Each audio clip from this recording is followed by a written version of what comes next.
سال 1404 مون هستیم با پک 24 کیلی دیمونه 225 میخوایم دوتاشون رو باز کنیم و بازم فیلم میگیریم.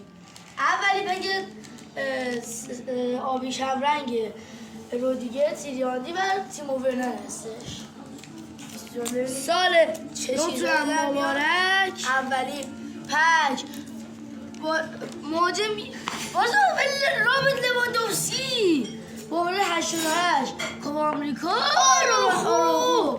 دو تا بازیکن بارسا کوپا آمریکا 96 88 مینی فیگور لواندوفسکی کوپا آمریکا آراخو و بازم برچسب بلوویچ. تو خیلی کار هم یه بچه رو توی بسته لواندوفسکی آراخو عالی بوده. اولیش چون این بچه تو مجله هستش.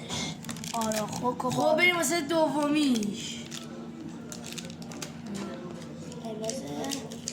بریم زنگ فردیناند کورتوا و فردیکوچی ازا. این که بوشورشه، این هم که مینی فیگورشه. درم نمیم ها اینجا دروازه‌بان آسه میلان یکی میتونه باشه که ماکمانیان باشه فقط همین داره و بله ماکمانیان بابره 87.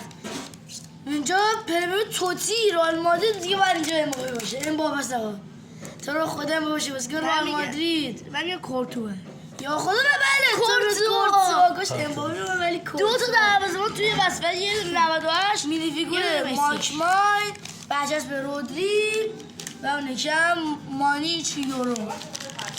خب بچه برای خوشتون اومد باشه از این ویدیو. بقیه هم بچه دیگه هم باز میکنه واسه دیگه هم باز طرف با فیلم بردارمون توتی هالند و فندای دسته سبز رنگ این هم باز کنیم دیگه.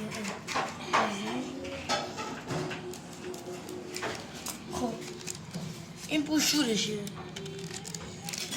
اینجا هافک منچستر یونایتد جیدون سانچو کوپا آمریکا آسه میلان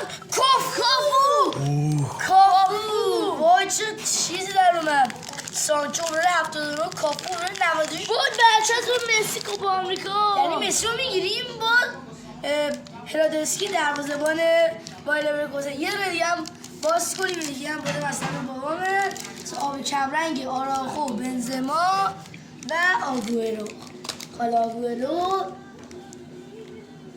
خب بوشور دفاع منچستر سیتی کای واکر اگه آسه میلانه ولی پرایم آسه میلان یا خدا پرایم آسه میلان زلاتان ایبراهیموویچ.